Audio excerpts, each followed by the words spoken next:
Herpes is a parasite that carries the virus. In order for you to have outbreaks, I'm going to show you how to get rid of it and the history behind it. Let's go.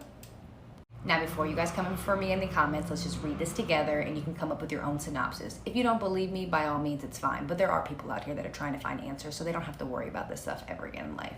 But until then, let's just get into it. I remember those vaccines that you guys got as a kid for chickenpox? All right, check it out. Let's look at what it says about it. Varicella zoster is a herpes virus that causes chickenpox, a common childhood illness, and it's contagious. Now scroll down a little bit further. What does it say? It says chickenpox first occurs as a blister-like skin rash and fever. If you have herpes or anybody that you know that has herpes, they will tell you, or you know yourself, that the first one is always the worst. You get a fever, flu-like symptoms with blisters, okay? So this is somebody's back. This is chickenpox. These are the blisters that pop up, and we should already know what they look like. Just want to show this to you. Now let's just look up the definition of a rash. Let's define what a skin rash is. It says a temporary outbreak of red, bumpy, scaly, or itchy patches of skin, possibly with blisters or welts.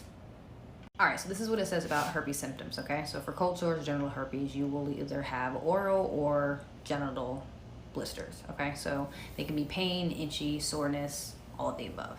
Wanting to give you that correlation that chickenpox and herpes literally have the same type of outbreak, just in different formats. Herpes, you get it a little bit more frequently due to the foods that you eat, whereas chickenpox come in a little bit more sporadic, where you get it once as a child and then later as shingles.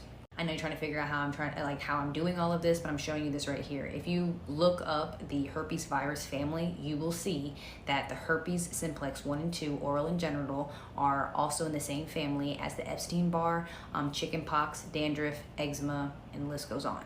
And generally the side effects are itchy, red, sorry rashes. Now, if you're trying to figure out what I mean when I say that it is parasite, this is what I'm talking about. You can type in herpes simplex parasite and this will come in at frontiersin.org, okay? It literally is an intracellular parasite that hijacks the cellular machinery to survive, replicate through an invading defense responses by the host.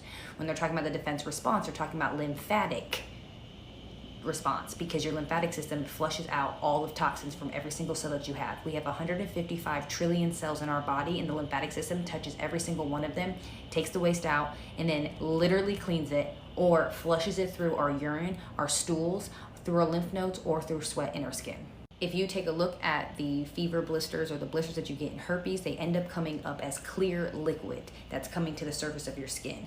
If you look up what lymph is, it says it's a colorless fluid containing the white blood cells, which means your lymphatic system is taking the waste from your cells and pushing it to your epidermis, which is your skin, in order for you to get these blisters, like for part 2, because I don't have enough time.